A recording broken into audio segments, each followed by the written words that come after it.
fantastic. This is GT racing right now.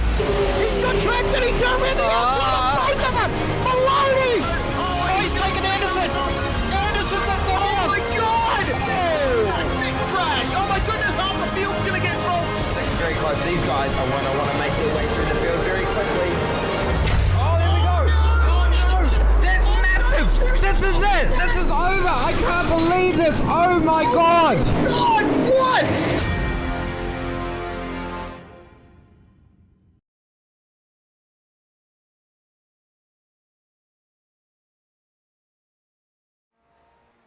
Welcome to Indianapolis, the home of the Indy 500. Today plays hosts to a new era in Aussie car racing action. New series, new rules, and a whole new look for this season.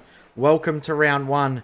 This is from the Indianapolis Motor Speedway. My name is Jay Kennedy. Alongside me in the booth for tonight's broadcast, Nick Scrayev. Nick, this is going to be a very, very cool round, season 7 of this series, but racing two different layouts on the same night should make it very, very spicy.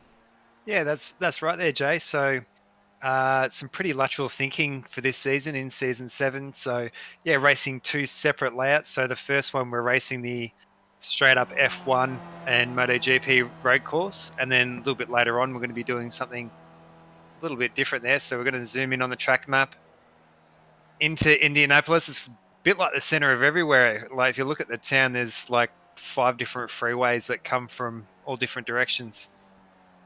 Yep, and the suburb that the track is located in, aptly named Speedway. So Speedway, Indianapolis, Indiana, USA, the home of the Indianapolis 500. Today plays host to the first race of 2 on this road course. Later on, we will run the bike configuration, run the cars the opposite direction, and they will battle their way through around the alternate version of this circuit. But a track that is very, very familiar to a lot of drivers. Not always for good reason. Of course, the 2005 US Grand Prix sadly didn't go according to plan at this layout. Yeah, that's right. And as such a host of traditions as well, being such an old course as well, like the fans always want to kiss the bricks, aptly named the Brickyard, as well as I think the winner always drinks a big thing of milk as well. So some really cool little traditions tied in there. Let's see who will get to drink the milk today as we get qualifying results up on screen from the qualifying session on the road course. They're called the road course, even though it is going to be a road course for the second race. New member to the series, Donald Sabanel in P1 with John Schultz in P2, Josh Fidge Johnson in P3 with Alex McKellar, James Chastanoff and Justin Howe running out the first 3 rows. And we've got Scott Barton, Russell Clark, who was very, very quick early in qualifying but dropped back by the end. Tim Cornt and Matthew Mites ran out the top 10 with Alex John and Sean Doyle on row 6. Row 7, Daniel Hederscheid and Dennis Hancock. Then we've got Ira Felberg, Peter Wilkinson, Scott Harvey, Jeremy Bush. Then we continue over the page again. Braden Martin, Stafford Marsland, Matthew Spencer, Vic Van Veltzen, Stuart Crawford, Simon Dobner, then Leon Williams, Jacob Unwell, Isaac Summers and Jake Patterson, all putting in laps for our 28 car field. 29th will be Cameron Cousins, is the last driver to put in a lap time. Our biggest field we've seen in Aussie car for quite a while. 29 cars. Great to see so many drivers out on track tonight.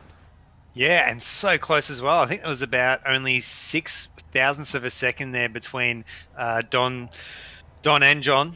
So very, very stacked. I think it's only about 2 or 3 tenths there separating, I think, the top 5 or top 6. So yeah, we're in for a real treat tonight.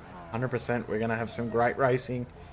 We're looking forward to seeing how this plays out. We're not too far away from getting the cars out on track. Big thanks to our continuing sponsors of this series, that being Simfinity and Prestige Trophy Badge and Engraving, and 24/7 Race Control also jumping on board as an official partner for this season as we get ready to go. 9 laps for race 1. Barney waves his flag, away we go, and a fairly clean jump at the front. Looks like everyone's got away rather smooth. Yeah, usually with the Skip Barbers, there's not too much can be gained there. Very little power there. Takes about 6 seconds there to get to about that 60 mile, 100k an hour. Oh, we're seeing a few brake lockups here. I think that might have been Braden Martin or one of the other locked on motorsport cars there. Car 618. It's Fitch Thompson who's been around there, and also seeing slow Alex McCallum. Very, very easy to get a slowdown penalty through turn 1 if you cut that curb too aggressively, and Alex McCallum has done so. So he's not off to a great start, but he's on at the front. John Schultz in the third of our Team Milo cars out there this season. He's side by side with Donald Sabanel. Yeah, very unfortunate there. Yeah, for Joshua Fitz-Johnson, his first kind of showing here in the Ozicar Series, so not exactly the way that he want to start. Still qualified well at Auto, so he's showing that he's got some really good pace there. We're just catching up with these three at the moment. I think that's James Chastanoff there, also in the locked-on motorsport, sitting there in third place. A bit of side-by-side back in the field. 2x2 Noah's Ark Racing back here. We got the who's in that gold car? That's Stafford Marsland out there in that metallic gold car this season. Not going to be too easy to miss this season. The smoke ahead and a car around. That's Peter Wilkinson. There we go. So yeah, so locked on, not having a very good start there at the moment. I think it still leaves. I think Braden Martin there might be the leading of their team. So I know that they were quite interested this season to have a real crack. I know Milo has been so strong in the teams championship in the previous seasons. Catching the end of that spin there, and see if we can go back a little bit further and work out what's happened to Peter Wilkinson. Was he helped, or was that a self-inflicted injury? Just got it on the grass on the outside, unfortunately, so around he goes. Good news is very responsibly. Yeah, very responsibly there, rolling off the racing line. That he was, yeah, thankfully it didn't jump straight on the brakes there and obstruct the circuit. But we're just catching up with our top group here at the moment there, and there's another locked on sport. That's Braden Martin. So I think that's pretty much everyone in the team there have all had a moment there on either lap 1 or lap 2. So not a good start there. Just hearing over the radio as well, Scott Harvey there with a slowdown penalty. So yeah, you're exactly right. That first corner chicane really catching out a lot of people there. Oh, Justin, I think that's Justin Howe there, car 78. Massive slide there. Big slide again. He's we'll see how he goes. It's not really the quickest way around the track, but definitely the most spectacular. We jump on board. Familiar name for the series, Russell Clark, currently P5, happy and content sitting at the back of the train as we complete our second of 9 laps. The second race will be 15 laps for our drivers tonight. It's a little bit longer for this season. Talk about changes for the series. We'll do that in a second, because 2x2, Noah's Ark into turn 1. He's going to come out on top. Chastanoff on the inside of Sabanel. And Don Sabanel will hold on to the lead. Scott Barton does get a spot, though, over John Schultz. Changes to the series, as we said before, running 2 different layouts at the same track in the same night. But race 2 also longer than what we've seen previously. 5 minutes short of qualifying, so they only get 1 lap for that second race. And then they're into it for a 30-minute race. Yeah, definitely given that bit of value for money there. Great work there, making that qualifying session a little bit shorter there, and just kind of keeping everyone on their toes a little bit more there. I have to say there, great work there by Scott Barton there, right up the front of the pack there at the moment. We did see Daniel Hederscheid's name a little bit further up, but Hederscheid there currently in 16th, so we're usually expecting to see a little bit stronger performance by him there. But yeah, Scott Barton flying the flag pretty strongly there for Simfinity. There he is, and that car doesn't look quite right. He's definitely missing a rear wing. So, that will be why Hederscheid's probably not as quick as he would have liked. And McCullough's another driver that's a lot further back than we would have expected, even in qualifying. wasn't, well, I mean, qualified P4. I guess we can't be too critical of him for that, but that slow down lap 1 definitely has hurt him a lot because he's dropped a long way back from where he should be. Yeah, it's definitely, especially with these bumper grids like we're seeing, it's only one really small mistake and yeah, it can drop you straight out of that points as well. So McKellar just so strong there last season. He'll want to try and work his way back through the front. Very short race, so we've only got about 5 laps remaining now. So we've got Scott Barton there out in front there. Don holding up the inside line there, just keeping it off. I think that might have been James Chastanoff there as well. So some pretty close racing in there behind.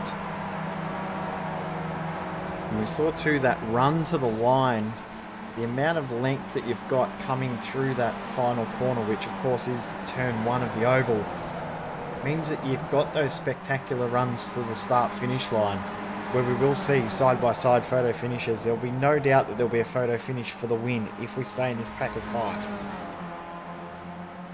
Yeah, it's exactly right. The little Mazda engine, 2-litre Mazda engine of these Skip Barber Racing cars rely just so heavily there on that draft. They're only 150 horsepower, so very hard for them to punch through there. With just catching up there with Scott Barton there at the moment.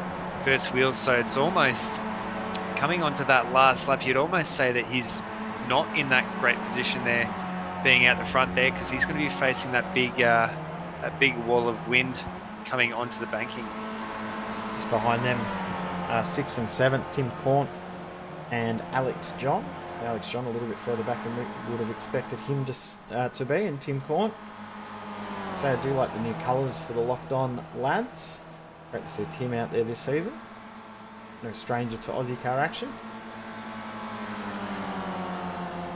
Yeah, that's right. Tim, has definitely been there from some of those early seasons, and it's been so great seeing the Aussie Skip Barber Series go from strength to strength. Has that really strong, like dedicated base that come in every season, and those guys really put in the laps and the practice there. Currently looking at RF Hellberg there, sitting in 12th, so admin move there. Just got through on Matthew Spencer, who did just lose that spot, as I said. But here's another driver that's returned to the series.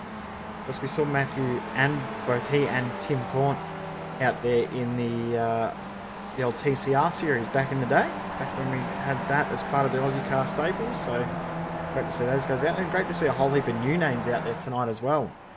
Who looks like we've got a few casualties in the pits, unfortunately, which we've obviously missed what has happened back in the field. There's obviously been something big happen that we've missed, so possibly a good thing that we have missed it is that Simon Dobner and Cameron Cousins both exiting the race. We need to pick up what's happened there, because that looks like it may have been a big one. looks to be on the infield section here. We're just seeing Dobner there a little bit further back. There's still plenty of room between these two, so yeah, potentially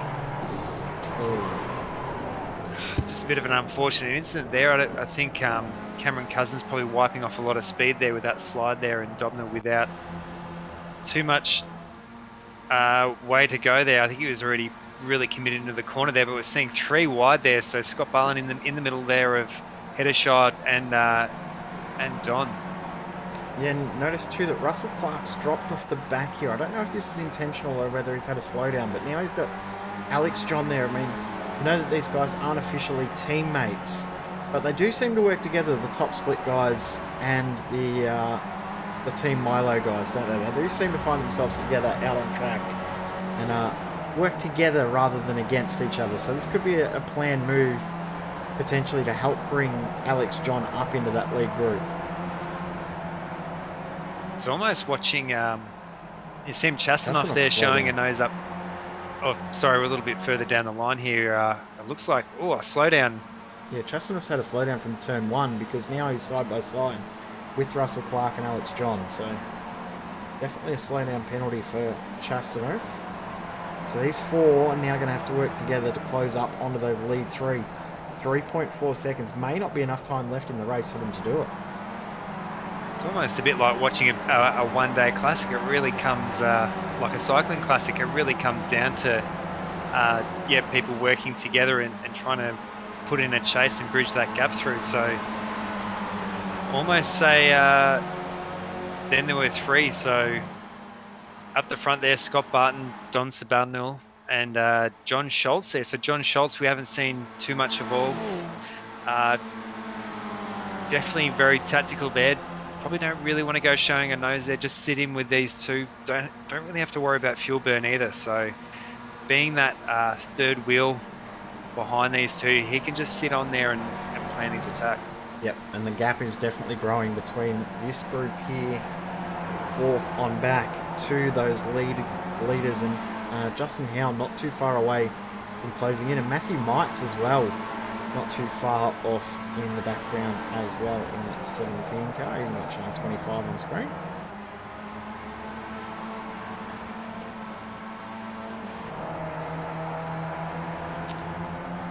Sabanil still leading though. Scott Barton second, John Schultz third. That order hasn't changed for a little while.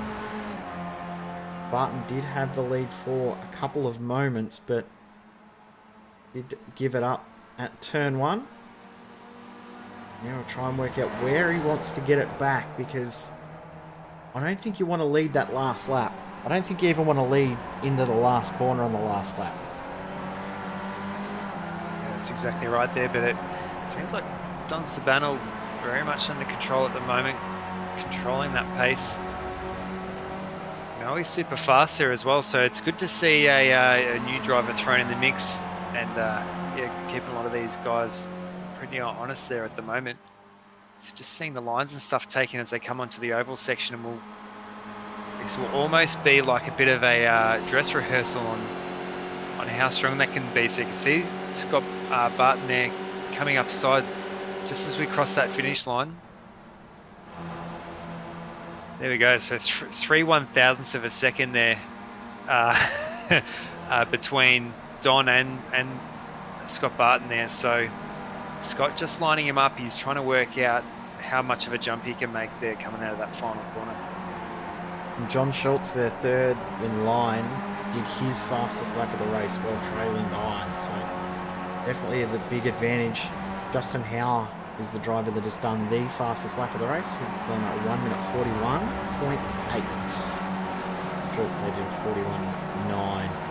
These drivers here in this secondary group, that's Chastanuff, Clark, John, Horn, and not far behind, as we said, was Howe and Mites. They've also now got Sean Doyle not too far away. But Chastanuff and Russell Clark, they're going at it. They're having a very, very tight little tussle here. Yeah, a big train there now, so you can see not too much splitting this group here. There's only about 2 seconds between you could make such a small little mistake there and drop down. I think that's all the way down in the 10th there. I think that's either Stuart Crawford there or Daniel Heddersholt, one of the 111 cars there at the back. But just saw a bit of a puff of smoke there about making little mistakes there. Stuart Crawford's been a big mover through the field. Started 23rd up into 11th position, and we could see if there is a mistake from that lead group, he move up and take a top 10 from a mid-20 start, which would be absolutely fantastic, as we're about to get the white flag last lap for race one of the season. And now John Schultz is starting to make his move. Yeah, so we can see just as Scott Barton there come over the line there, Don Sabanil, John Schultz there. That line comes up really quickly, so it doesn't give him a great deal of time there to sit in that draft and make a big pull. So it's really going to come down to that momentum coming out of that road section and getting that really good drive onto the straight. Definitely right. You've got to make sure not only that you're in this lead group, but you've got to time that run. And it all comes back to the little S-bend before the last complex of corners, because you need to make sure you're close enough at that point to be able to get the run through the final corner. So this section here is probably the most crucial section. If John Schultz can nail it, Donald Sabanil makes a little bit of an error, that leaves Schultz to basically drive away. But if the guys behind nail this section as well, which all three look like they have, This is going to be on here. This is going to be very, very tight. One more slower corner to go. And Schultz has he done enough there? That was very aggressive from Schultz. Yeah, it looked like all three almost cut that corner pretty hard there, but no slowdowns or anything given, so... Let's see who will take the victory in race 1. Schultz leading from Sabanel and Barton. Sabanel coming up side by side. They're going to be side by side at the line. Who is it going to be? It's going to be Donald Sabanel. He has taken the win just. And I'll tell you what, second and third, just separated by 13 thousandths of a second. Schultz in second, Barton in third. Fourth goes to Alex John, just over James Chastanoff. There's still some close battles coming in at the back of the field. Spencer has got back through on Ira Felberg, and will Felberg be able to get him at the line? I'll tell you what, this is close. Felberg just. Yeah, Felberg very lucky there with that nose cone damage, just getting it over the line there. On top of Matthew Spencer there, but great work there by Don Sabanel there. He absolutely lined up John Schultz there, right in that last corner. You could see he was right on that rear, or under that rear wing there of the Milo car, so timed it to perfection. Definitely did. Great job from him to take victory in our first race of the season. We'll go through our results in just a moment as we get them up on screen. When I click the right button. There we go. So Sabanel from Schultz and Barton all separated by less than a tenth at the line. 6 seconds back in the end. Alex John in fourth, Chastanoff in fifth, Russell Clark in sixth. They've got Tim Cornt, Justin Howe, Matthew Mites and Sean Doyle rounding out the top 10. We go over to Daniel Hederscheid, Alex McCullough, Stuart Crawford, Ira Felberg, Matthew Spencer, Isaac Summers, Braden Martin, Vic Ben Veltzen. Josh Fidge Johnson will be disappointed with his great start to spin at turn 1 on lap 1. Peter Wilkinson there in 20th. And then we've got Stafford Marsland, Scott Harvey, Cameron Cousins, Simon Dobner, and DNFs as well for Patterson, Bush, Anwell, Hancock, and Williams. We're going to take a very, very quick break, and when we come back, we will get into racing action once again. It'll be race 2 from here at Indianapolis. Let's send the cars in the other way, though. Yeah, so we're using the VRS Direct Force Pro this year. We have a wheel adapter right here, so I'm using the rim I used last year, but the motor right here produces a lot of power, a lot of precision, and it helps me, just feel the car more, feel the car a lot quicker, especially, this week we're at Sonoma. I can feel it, when it hits the curbs, any little change in the car, the wheel reacts a lot quicker than your typical gear-driven or belt-driven wheel.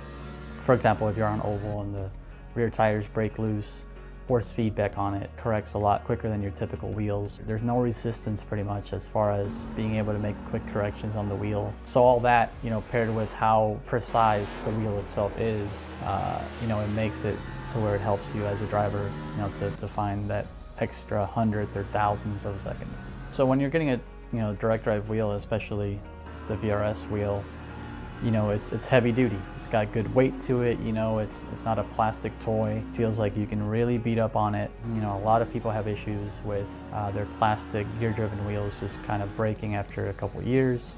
This thing just feels like it can go forever. The forces are really strong where if you might have to let go of the wheel if you get into the wall. You can adjust all that with the settings on it and stuff, but the wheel itself doesn't play around. It's got way more strength than you could ever need, and that's what makes it good, that you can adjust that down to whatever the car needs. So initially you'll be able to get the controller box and the motor together, and eventually you will be able to add a rim onto that option. They'll also be including a button plate on it to put on the rim to have all sorts of different buttons and functionality. Also, pedals are coming, so that's a pretty big deal as well. Hasn't been covered too much, but the goal is to also have pedals to go along with the Direct Force Pro. So that's pretty exciting. The wheel feels good. It feels very much like a real world steering wheel. You just kind of feel like what you would imagine the car to feel like. A real steering wheel in a car is very smooth, it's very direct, very quick, and that's what this wheel feels like.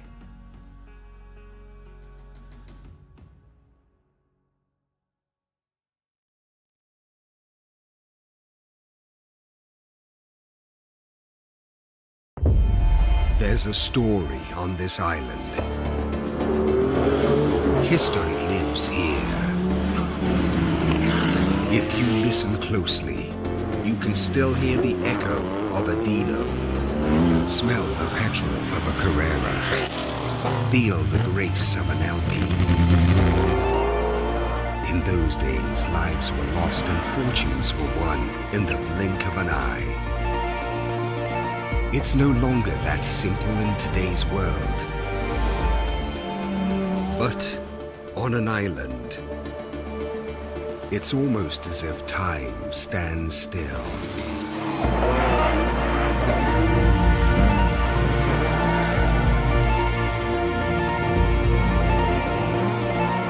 Honoring the past by racing into the future. Motorsport, it's in our DNA.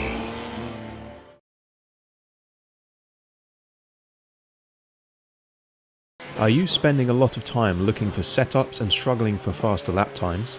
Are you tired of searching online for answers? Would you like to get setups, analysis and tutorials from some of the best sim racers in the world like Ralph Alla, Mitchell de Jong, Martin Krunker, Josh Rogers and many more? If so, virtualracingschool.com is the answer you've been looking for. VRS data packs provide hot laps from our professional coaches for you to analyse and replicate. They provide tutorials that walk you through the fastest laps and what the pros did to achieve the best times. And they provide the setups you need to ensure your car is competitive in both oval and road racing. If you're ready to get faster and reach more podiums sooner than later, just go to virtualracingschool.com and sign up for a free account today.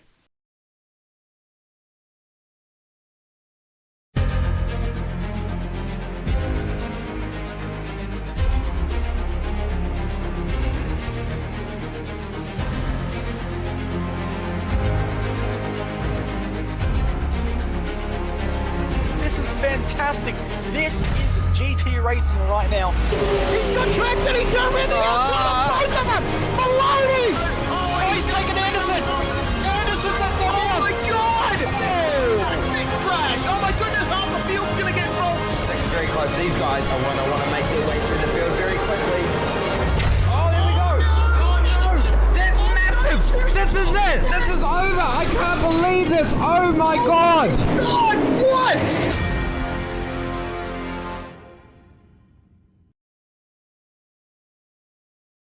Welcome back to Indianapolis Motor Speedway, Race 2, Round 1 of Season 7 of the Ozicar Skip Barber Series. We just did the road course here at Indy. Let's chuck the cars in reverse. We're going to run around on the moto layout. Nick, I know that you were a little shocked when you did your little bit of research before that this layout even existed. It's a little bit of a different one, this layout. I'm not even sure if you've seen it before. No, we will be taking a look. I love that B-roll too. It looks like everyone's gone to like the food truck park or the the bathroom there at the halftime. COVID restrictions on the B-roll. This is the layout. So the Google Earth video actually doesn't have the correct layout. So the turn 1, 2, 3 complex there down in the bottom corner is different from the current layout. So this was the layout that was used from 2008 to 2013, and now the corner is a little bit different for motorbikes. Basically, it's the same course with a different section at the start of the lap to make it a little bit safer for motorbikes, rather than running the whole way down that front straight and through that fast first turn of the oval.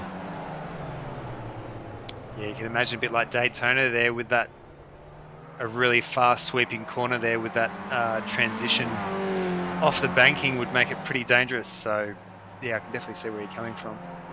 The difference, of course, with this layout and the layout we used before and the new version of this circuit is turn 7 on this layout. The section near the golf course there has actually been opened up to a lot more of a flowing corner back when this circuit was scanned. I think in 2009 or 2010, this layout was very, very different through that section. So that is the difference in the course that we're running for tonight. As the checker flag comes out for our drivers in the warm-up phase, they're about to go out for their first look at this all-new look qualifying. As we said, they're basically going to get one run at it. One lap is all they're going to have. I was a bit mesmerized by the detailing there of the bricks. Very nicely done there. But yeah, as you said, 5-minute qualifying, so it might catch a bit of the traditional guys. There you go. Yeah, off balance a little bit, needing to smash out that qualifying run. They won't really have a chance to respond to each other and try and push each other further and further. They really will only get that one shot there. 100%. It's really one lap. And, the race for this one will either be 15 laps or 30 minutes, whichever comes first. It'll likely be the 15 laps, but there's the 30-minute time limit if needed. So, yeah, drivers will have that in the back of their mind. They'll be planning for that 15-lap race. But what that also does is it means that the pit stops will be a little bit different from what we've seen as well. And we'll be able to take a little bit more fuel. Will they need to take that extra little bit of fuel? Will they do it? Of course, still the restriction on 2 tyres. But will they decide that they need to take that extra splash of fuel to make it home?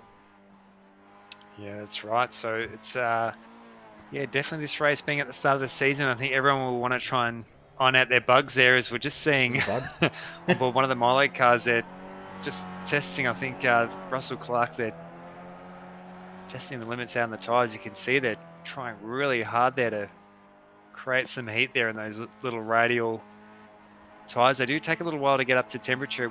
And what we have seen in this season and in previous, a lot of sliding around there in those first couple of laps. Yeah, well, what we normally see is that the 3rd or 4th lap will be the fastest lap for these guys in qualifying. So the fact that they only get one shot at it means that they've got to work extra hard to get that heat in the tyres, because if they don't, they could find themselves a long way back from someone that has worked out how to get heat in the tyres a little bit better.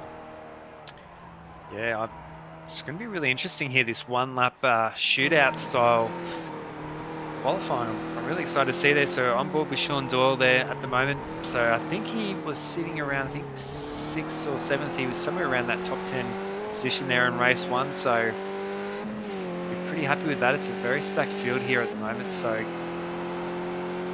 quite hard to get ahead there, but we're just seeing that transition off the oval that you were just talking about before there. So big left, and then another left. A lot of pressure there on that right-hand side of the car. A few chicanes there in for the mix as well. Yep, so finally get a little bit of a rest here. And this corner now becomes a lot more open. So that corner there's a real heavy braking zone when you run the circuit the other way. But with it being straight after that chicane, you can get your power down a lot earlier, which means that this straight actually has a little bit more speed in it. Forces you to brake a little bit earlier for this turn than you may think. In through right of the last right in the infield section, far away from the end of the lap. Sean Doyle will be our first driver to complete lap time. I'll tell you what, there is a lot of straight on that right hand side of the car, because nearly every corner on this circuit is a left-hander, and all of the most stressful corners on the circuit are left-handers. Yeah, well, it feels a bit more traditional as well now, coming onto the Indianapolis oval, heading in the right direction this time around. See the time here for Sean Doyle when he crosses the line. Around the 2-minute mark. First marker is a 58.2. Yeah, so currently on the top of the times there at the moment, there with Joshua Fitz-Johnson there, a little bit further away there. Russell Clark there in 4th place. Scott Barton there in 5th as well. So starting to see them all come through. We're just trying to catch up some of the big hitters there. There, Alex McKellar there, nearly a 158 flat there. I think 158.24. So just edging out Sean Doyle there by nearly 2/10. Still got a few cars to go there. We haven't seen anything from Simon Dobner yet. Few drivers that haven't ended up out on the circuit, so won't even get a lap in Stuart Crawford's going to be the last driver to come across the line, but he's not even going to get there in time. So that is session done for everyone. And our qualifying order is as follows. If I click the right buttons, gee, I'm doing a good job on the buttons tonight, I must say. Let me try and click that. There we go. This is all the hidden stuff people don't normally see me doing in the background. They just think it all runs smoothly. But I'm usually yelling at myself in the background. Alex McCullough on pole. Sean Doyle in second. You got Fitz Johnson and Clark. Barton and Sabanel. He's going to start from 6th after that first race win. Schultz, John, Meitz, Hedderscheid and Felberg. Then Braden Martin, the first driver to be post 2 minutes. The top 11 sub 2 minute lap times. You've got Stafford Marsland, Chastanov a long way back from where we would expect to see him. Wilkinson, Harvey, Anwell and Williams are top 18. Then we go back to Isaac Summers and Jack Patterson. Drivers that didn't get a lap in: Jason Fewen, Stuart Crawford, Nathan Verney, Dennis Hancock, Jeremy Bush, Matthew Spencer, Tim Court, Simon Dobner and Justin Howell. There's some big hitters that didn't actually get a lap time in there. Yeah, so a bit unfortunate for those guys there at the back. It's going to make it a pretty difficult effort trying to get all the way through, but hopefully 30 minutes should be plenty of time there to shuffle. We have seen some, as we saw in race 1, I think Stuart Crawford coming all the way there in the mid-20th to about 10th position, so anything can definitely happen. 15 laps or 30 minutes, whichever comes first. And based on the pit stop, should be around about a 30-minute race on the dot. So we're going to be very borderline on which one it will be, whether we will do 14 or 15 laps. But I'm looking at it, I'm thinking it should be A-OK on laps. We've got 2 drivers yet to take to the grid, that being now only one, that being Jason Fewens, who's still not, and he's going to miss the grid. So Fewens will have a pit lane start. Green flag flies. Barney will get a workout. And away we go for race 2. 15 laps and fairly clean start. Almost the whole way through the field. We'll see if they can get into turn 1 okay. Turn 1 narrows quite quickly. You guys will want to be careful if they are side by side. Looks like for the most part we're going to get through okay. Yeah, I was just seeing if anyone was getting hung out to dry there on that first, but getting through pretty cleanly there. You can see those locked on lads. Motorsport there. We just saw, I think that was the leader there. Was it Sean Doyle? Sean Doyle's. Started P2. Now back to 24, so he's got a lot of work to do. Get back up to the front. Alex McCullough has broken away at the front of the field now with that incident there for Sean Doyle. I'm not sure if he spun himself or whether there was a bit of contact. Yeah, he'd absolutely be kicking himself there. Like, really great position there to be up in second place there. We're going to cut to a replay and a bit of a look around there. Just behind him is the car of, I believe that's Fitz Johnson, and yeah, no contact there at all. So Mr. Self's been unfortunately a little bit too eager to get on the power. Very tough to get on the power when it's cold in these cars. They can slip, and the track is fairly cool as well. Yeah, very unfortunate for Sean Doyle. Yeah, these cold tyres just proved so difficult there to get up to temperature, but I think he's heading up here at the front there at the moment. That's Fitz Johnson there sitting in second place there. Russell Clark having a much better start here, sitting in third place. Just looking a little bit down the field there with the, just saw one of the 111 cars there step right out, but they've managed to save it again, and he's just gone around. So 227 Isaac Summers. Now, a few drivers have decided to jump straight into the pits to get their pit stop done, so it means that they're going to have to do around about 27 and a half, 28 minutes on this tyre set. That being John Schultz, Matthew Meitz, Daniel Hedderscheid in, Braden Martin's in. So these guys are going to have a long way to go on this tyre set. Back up the front, the gap was around about 1.3 seconds. It's now down to only 9 tenths. In the draft, I'm not sure how the draft's going to work around here. I'll be honest, this is the first time I've ever seen a race around this track. Oh, sorry to cut you off there. We just had a bit of an accident there. I think might have been Dennis Hancock and a few others. Jack Patterson's got massive damage to the right-hand side of his car. Yeah, I also think that kind of happened just at the start of the lap as well. So those damaged cars will have to limp their way through there. Yeah, I think just a bit of an overlap there. On the outside there is...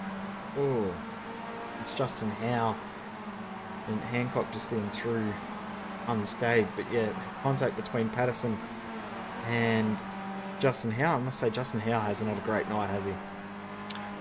No, that's right. He did have to fight his way up in race 1 there. But yeah, starting from the very pack, you do really run that risk there of... I think almost that suspension already has damage there. You can... oh, sorry. These are live pictures there. You can kind of see Jack Patterson working the wheel quite a lot there. He's unfortunately going to have to do a complete full lap with the suspension really twisted up there so he can get back into the pits, get a fast repair done there. I think that is Dennis Hancock there. So Dennis having a really... not having a great night tonight there. Didn't really show too much... nose there in race 1 there, and yeah, another incident again. So it's going to be around there to forget really, as we're looking on board here with Donald Sabanel. Is he currently our effective first place there, or might still be in that lead pack that haven't he is. yet, actually? He's in that lead pack, so he's the last car. Or Alex John actually is closing back in on this lead pack. So 6 in the lead group. From McCullough back to Alex John. James Chastanoff in 7th.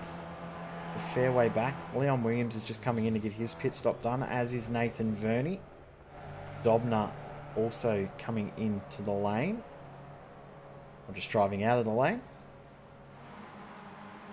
I actually think that might have been Nathan Verney that actually did have contact there with Isaac Summers, so pretty unfortunate there for both of them.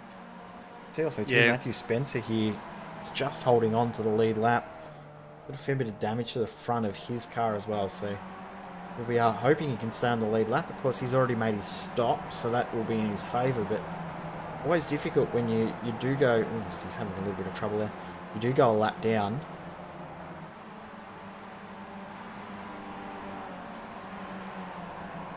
Always tough to claw your way back.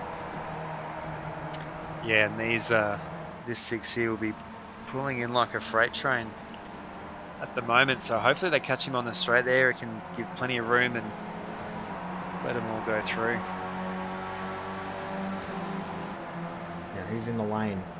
All of them. And the driver staying out is Sabanel, and he's all on his lonesome, other than Alex John, who has decided to stay out with him. Those two go by. Then you've got McCullough, Fitz Johnson, Clark and Barton all in together. Scott Harvey, the lead of the next group. Chastanoof also coming in. You can see them side by side here. A little bit of side-by-side action between Stuart Crawford and Ira Felberg. Into turn 1, Stuart Crawford goes on by. And around he goes. How's that for commentators, Curse? Get the camera on him for the first time in the race, and around he goes. Yeah, having a bit of luck there in race 1. Didn't really qualify probably as high as what he'd really hoped there. Thankfully, that moment didn't cost him too much time there, taking out one of those witches' hats there. McCullough out with a fairly good lead over Fitz Johnson. Vic Ben Veltzen getting himself involved. That's Russell Clark and Justin Howe. And the pit entry blend has caused a huge incident. Yeah, I think I was almost as shocked as you were, because two very experienced drivers, especially in this season and this series here, but yeah, it might have been Russell Clark, might have just been a bit too ambitious there on the blend back in there, but that's pretty heavy damage as well. I mean, I don't think you can really say that Justin Howe did too much wrong there. Yeah, for on board with Justin Howe there, because he's already pitched into the corner. There's Oh, in saying that, he did miss the apex. yeah. I think between these two might have just been. So you can see Clark there, like really off far on the left. So he would have been barely out of his peripheral vision. But yeah, both of them already committed to the corner. So I reckon by the time his spotter called out that he was there, would have been well and truly too late. Both parked their cars for this race as well, so they are done for the night by the looks of things. Unfortunate end to both of their races.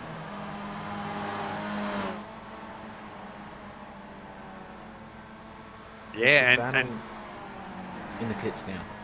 Alex John in the pits now. And who else is in?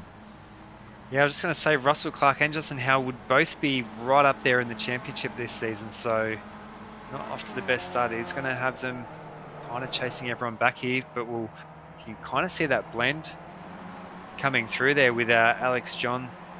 Slow stop for Donald Sabanel as well. So 16.8 second stop. He's coming out behind John Schultz, who was definitely not in that lead group. He's around about 5 seconds back from where he should be. That being just ahead of Alex John. Alex John's pit stop time 11.1. So there you go. There's the difference, around 6 seconds. Yeah, so Donald Sabanel maybe just trying to find his feet a little bit and get his head around the strategy. He might have maybe taken a little bit of fuel. Yep, maybe too much fuel. Could have started with qualifying fuel by mistake and had to take that one extra click of fuel. Seen a lot of drivers do that in the past. In the background there, Braden Martin getting all sorts of sideways. Braden Martin having a pretty unfortunate first race, so bit of redemption, trying to get himself back up the order there. Sitting pretty well in behind almost, well, 2 cars out of the top 3 from previous race there, so we want to try and hold on the back of those 2 and climb his way up the order there. Top 7 are yet to pit in this race, that being Scott Harvey here in the lead. Stafford Marsland only 2 seconds back. Then we've got Ira Felberg, Sean Doyle, Stuart Crawford, Peter Wilkinson and Jacob Arnwell as well. Jacob currently in 7th position. As just seeing John Schultz driving into the pits. No, sorry, that's Dennis Hancock coming in. He also has not made a stop. Cameron Cousins also has not made his pit stop either. Yeah, just hearing over the race radio there. So Alex McKellar making the error not taking tyres, so he will have to come back in and get those changed. So very honest there by Alex McKellar.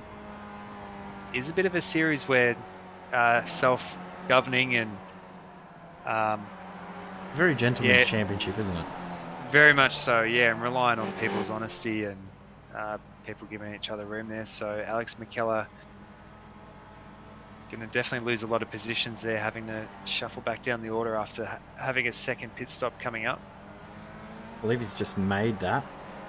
So he's come back in for his second stop. He's come back out in 17th position.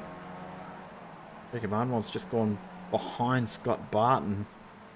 Now, our leader out of the guys that have pitted, that's this group here. Joshua Fitch Johnson, Alex John, Scott Barton are your effective leaders. Now the lead cars that have made their pit stops.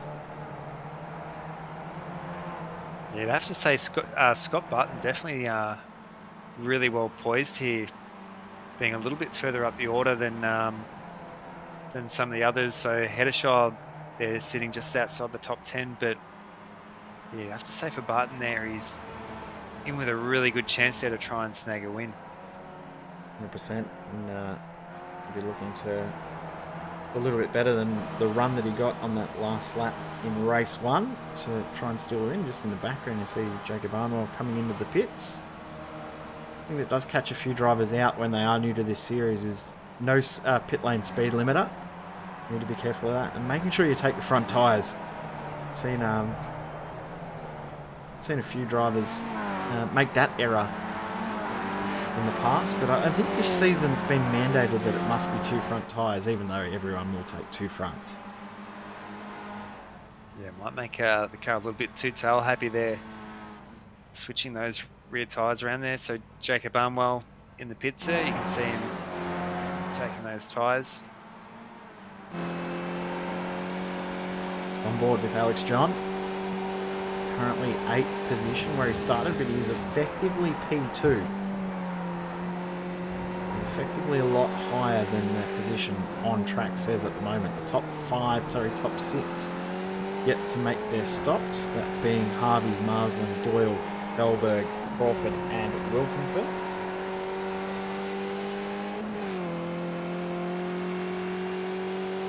You're just seeing some of the wheel work there by Alex John there. You can see he's really making those little corrections there. They're a really skatey little car there, the Skip Barber cars. It's behind, just through, we just missed it off camera, but Banel through on Heddershide. It's for effective 4th and 5th.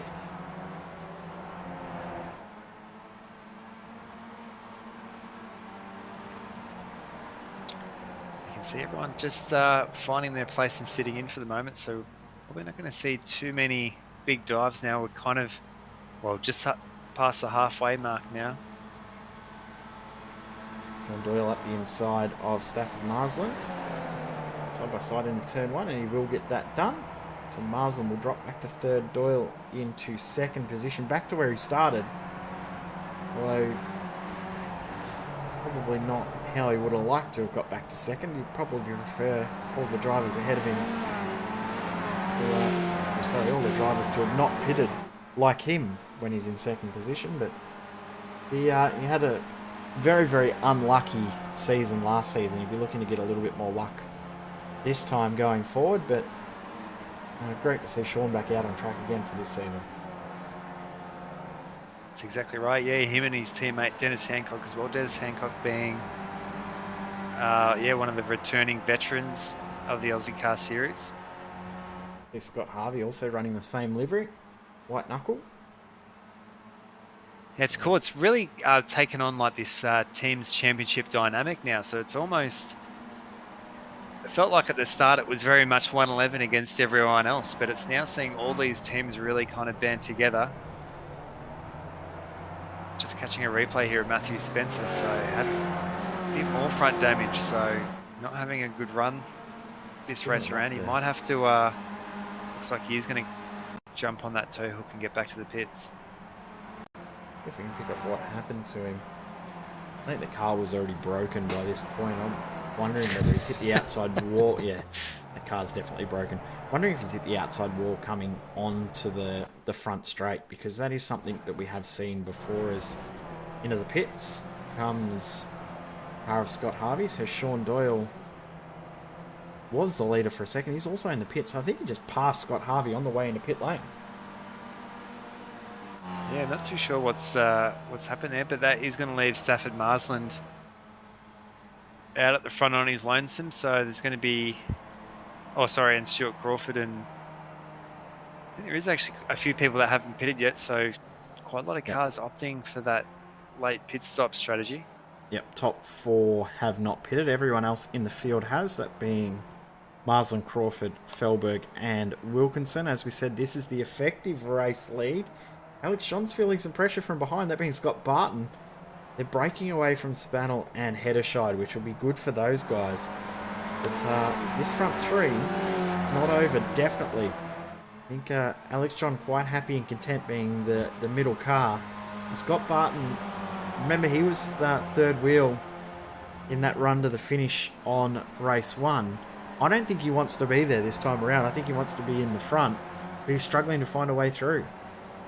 Yeah, it's almost that Alex John there, so we saw so much of last season there. Alex McKellar definitely being the strongest out of that team, but unfortunately with those incidents that he was having before there, it is actually given Alex John there the upper hand, so just flying that flag solo there for them at the moment.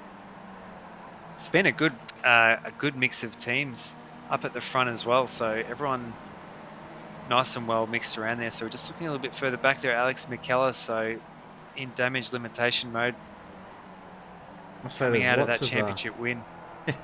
Definitely lots of pink and blue/teal cars this season between 111 and the locked on cars, isn't there? Lots of pink out there. Yeah, that's right. You want to stand out there, and then we've got Stafford Marsland. He's almost wouldn't want to see him slide too far out in the grass. He might disappear there with that almost goldy green coloured car there out in front there. It is kind of looks a bit like it's grass coloured in certain light there. Very bright. It is very bright. There we go. We can see Stuart Crawford there really closing in that gap there. I think they're about 6/10 between the two as they cross the line there. So that's going to be closing up there a little bit, especially now that they're onto that straight section. I could imagine there Stafford Marsland pretty keen to get his pit stop underway, going really wide there. That's an interesting line there through that kink. I think that might have been a bit unintentional. Might have been looking in the rearview mirror and not concentrating on where he's going. Yep, I think you're right. And, just looking at the lap times, Scott Barton has set the fastest lap of the race, 1 minute 56.9. Only driver to be in the 56s. The drivers dipping into the 57s, but Barton, the only driver in the 56s. There he is there. There's that lead battle. Effective lead battle. Really goes to show how strong those warmer tyres are, because we can cast our eyes back. Like qualifying, I think it might have only been Alex McKellar there to get close to that flat 158. And yeah, you could almost say 2 seconds there in just the warmer tyres alone. So yeah, these radials are proving very tricky there, getting up to temperature and having that really dynamic grip changing. Well, we saw only 11 drivers do a sub 2 minute lap time, in race conditions. Out of our 29 starters, let's just change. Let me not count that one. 1, 2, 3, 4, 5, 6, 7. Only 7 of our field out of 29 starters are not sub 2 minutes for their fastest lap, as we are now 5 laps to go in this race. Hederscheid, Sabanel, Schultz, Martin. This little battle here is quite feisty and quite spicy. Yeah, they're all in really close there. Oh, don't want to swing out too hard there.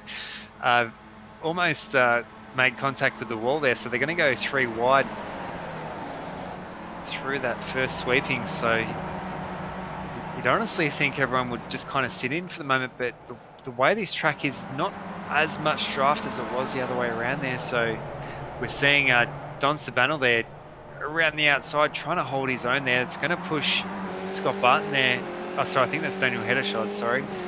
Really wide, so Hederscheid will have to sneak in just behind there, pushing in front of there John Schultz and Braden Martin. A little bit of front wing damage you just saw there on Daniel Hederscheid's car, and John Schultz as well. Also a little bit of damage to the front nose cone. It definitely doesn't look like it's hurting their pace. Alex John has just set... No, actually, sorry, I'll say that again. Scott Barton has just set the fastest lap of the race. 56.2 is now the fastest lap of the race. Interesting, this little pack here has been very, very excited and battling quite hard. Last lap by nearly 3 seconds slower on that lap was this pack of cars. That's a pretty substantial margin. That's exactly right. I was just saying how hard they were pushing. I think there might have been a bit of a brake lock up there by Don Sabanel. But you can see how close everyone is together, giving each other room. So yeah, we've seen all these I made guys. another mistake too, by the way. McCullough's done the fastest lap of the race. He's done a 56.1 2 laps ago, and then just did a 56.2. He's now in the tail of this group. But as you were saying, he's being really aggressive holding onto this position.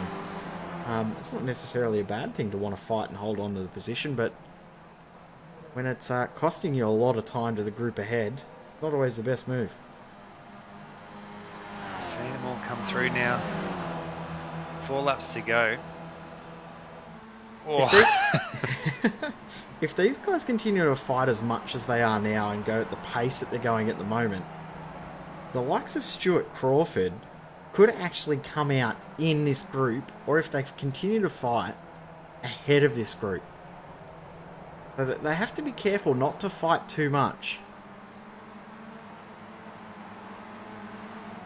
Yeah, and you can definitely feel if you're maybe in Alex McKellar's book there as well. So it could give him the chance to be as high as either 7th or 8th place there. So good opportunity there for a few extra crucial points here in this season and try and minimise that damage, unfortunately, from what happened a little bit earlier there. But Don Sabanel there, you can just see opening up a little bit of a gap there to the rest. Or Hedeshaw there with a big slide there coming onto that straight. As they come to the line, it'll be 3 to go. Crawford, Marsland, Felberg and Wilkinson at the front, yet to come in and make their final, or their pit stop for this race. Gap between Sabanel and Alex John has also stretched out as well, so it's out to nearly 12 seconds between effective 3rd and effective 4th position.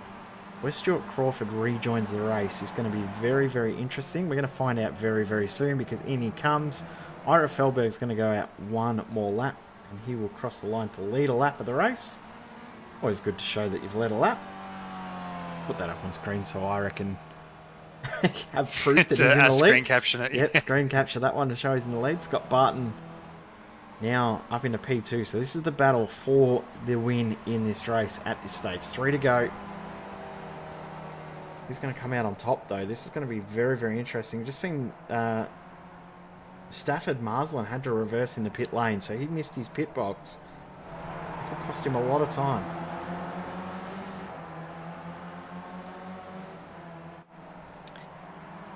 Yeah, you can see those 3 there right at the front, just trying to pick their line and kind of suss out how they're going to use the draft to their advantage there. So did see it was Scott Barton there was first wheel at the moment, so in a few laps he might just shuffle back in there and want to sit in there.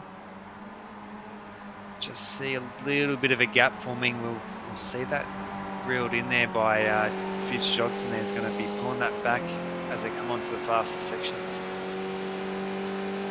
Stuart Crawford rejoined in 13th position, just behind Sean Doyle. He's come out, those 3 that just pitted together, that being Marsland, Wilkinson and Crawford, have all come out in clear air, but all together. And just ahead of Scott Harvey, who was the leader not that long ago. He's with Tim Corn. Still got 24 of our runners on the lead lap as McKellar and Martin both get through on Daniel Hedeshide. Change of position in this little pack. Hedeshide still side by side with Braden Martin. Martin will tuck back in behind. Have to go to... Oh, Braden Martin, hold on to it. No! John Schultz unfortunately making contact with Braden Martin. Braden's got heavy damage. Schultz has also got a flat tyre by the looks of it. They'll both have to come into the lane. Blown engine for Martin. This race has not gone well for these guys. Yeah, really bummer there, especially from John Schultz there getting that position there in race 1, really flying the flag there for Team Milo. So just an unfortunate incident there for both of them. I think once that slide started to come through, we could see how aggressive he was on the steering there. So unfortunately, just unsettling that car a little bit. Not affecting our top 3 though. Barton's still out there in front, so we're going to see Ira Felberg just coming out of pits now there, so he'll see his Simfinity teammate come through there. Yep, so Stuart Crawford with that late pit stop, now into the top 10. And he's got warmer tyres than the driver behind, that being Felberg, who rejoins in 11th, back where he started. Battle at the front is well and truly on though. 1.5 laps left in round number 1. Season 7 of the Ozicar Skip Barber Series here at Indianapolis Motor Speedway. On the bike configuration for race 2, of course, this season, running 2 different layouts on the same night. Next week will be interesting as well with the two layouts we've got. We'll talk about that soon. Yeah, I was going to say there's a few little surprises there, which I'm not too sure if I'm can let him out there yet. But yeah, there's going to be a few surprises up the sleeve, and yeah, we'll definitely see who's the most versatile driver. It won't just be down to practicing one single road layout non-stop, and then that's going to be your practice for the week. You've really got to have that dynamic ability with yourself. Yep, 100%. As Barney waves the white flag, works on his rotator cuff. And here comes Alex John coming back through, but not quite enough momentum to propel himself into P2. Alongside Joshua Fidge Johnson. In the background, Alex McCullough through on Donald Sabattle. So those two have broken away, a fairly big gap from the rest of the field. And have a look at the time from McCullough. Just on his second, 56.1. Only 0.03 of a second off his best lap of the race. Scott Barton, though, our race leader, will he be able to hold on to this race lead that he's got at the moment? It's around about half a second, but half a second can go so quickly around this circuit. Yeah, having that half second, he's definitely with the outside of striking distance there at the moment, so they're not going to be able to get him through the infield. So, yeah, if you're Joshua Fidge Johnson, you're going to have to be figuring out a way to line him up coming onto that straight there. You can see Scott Barton there trying to just shake that draft a little bit. Left and right there, we can see there as well, Alex John right on that rear wing of Fidge Johnson, so it's going to be really close there. Definitely going to be close in this little fight all the way to the checkered flag. Only 4 corners left on this circuit, and almost all of them left-handed, so a lot of pressure on the right-hand side of the car. Means that you really have to nail that final corner. Second last corner, Barton's done enough at this stage, but will he be able to hold on from Fidge Johnson? Great momentum onto the front straight. Now he's got to try and defend. Got to worry about the draft advantage that the guys behind will have. Checkered flag waving, and it will be Scott Barton. He's just going to hold on by around about 1/10 of a second. Great drive from Barton to hold on for first. His first win in Aussie car. Congratulations to him. Fidge Johnson in second, Alex John in third. McCullough will finish in fourth, ahead of Savannah. What a recovery from Alex McCullough with 2 pit stops to still get a top 4. That's incredible. Yeah, so much pace there by McCullough. Definitely thinking what could have been. Unfortunately, had the pace without a doubt, but just not string it together there. So we're just seeing a few of the cars brushing that exit wall onto the banking there. So a few little incidents there, but it's not going to affect their position too badly. What a race we've had here for race 2 of the Ozicar Skip Barber Series.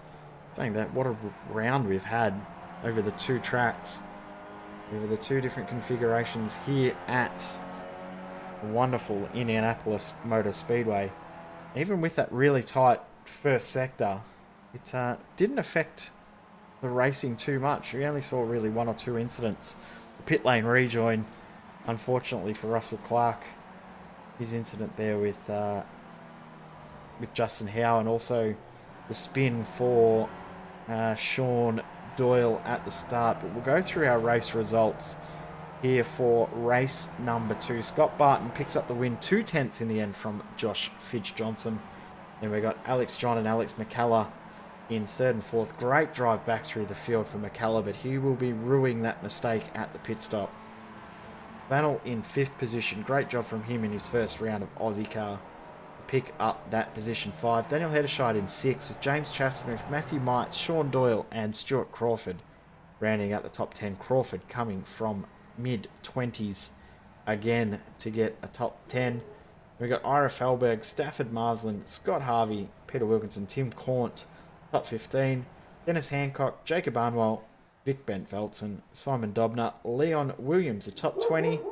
Then we go over the page again to the rest of the field, that being Isaac Summers, Cameron Cousins, Jeremy Bush, Nathan Verney, Braden Martin, John Schultz, and unfortunate DNFs to Russell Clark, Matthew Spencer, Justin Howe, Jack Patterson, and that was your field of racing tonight. We'll see if we can quickly grab a couple of drivers. No one's come in to have a chat, so let's go and talk about next week when I load up the right thing. Remember, this is what I was saying. This is what people don't see in the background. I normally are a lot smoother on these mistakes that I'm making in the background. I've still had no one come in for an interview yet, but might have someone sneak through last minute. We will wrap it up, I think, because we do have another broadcast coming up next. I think everyone's exhausted after that race then too, because it was a fairly long one. But we will show you where we're racing next week. Here we are, Brands Hatch, running 2 races, one on the GP layout, no surprise there, but we're running the second race, or well, I can't remember the order exactly, but the other race will be on the Indy layout, so the short layout, which will see a sub 1 minute lap time, which will make it very, very interesting. So looking forward to seeing how that plays out. Going to be one interesting night of racing next week, so make sure you do join us for that next week. We'll wrap it up. Thanks for jumping in again tonight, Nick. I know that you were originally going to jump into race control, but you've jumped in and helped me out, so thank you very much, mate. No problems at all. No, it's yeah, definitely great to be here. Don't forget, we've got some great racing action coming up for the rest of the week here on Simspeed TV. Next up, we do have the ODSE 360 Power Series, and of course V8 Scops this weekend, as well as the Majors Nürburgring 2.4. Big thanks once again to Simfinity, Prestige, Trophy, Badge and Engraving, and 24/7 Race Control for their support of this series as well. Until next week, when we see you at Brands Hatch, we thank you for watching. See you next time.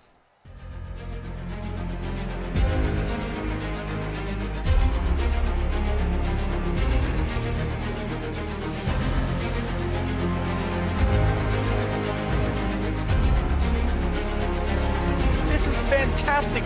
This is GT Racing right now. He's got traction, he's going the outside of both of them! Maloney! Oh, he's taking Anderson. Anderson's up to him. Oh my God! Big crash. Oh my goodness, half the field's going to get rolled. Second very close. These guys I want to make their way through the field very quickly. Oh, there we go. Oh no! That's massive! This is it! This is over! I can't believe this! Oh my God! God, what?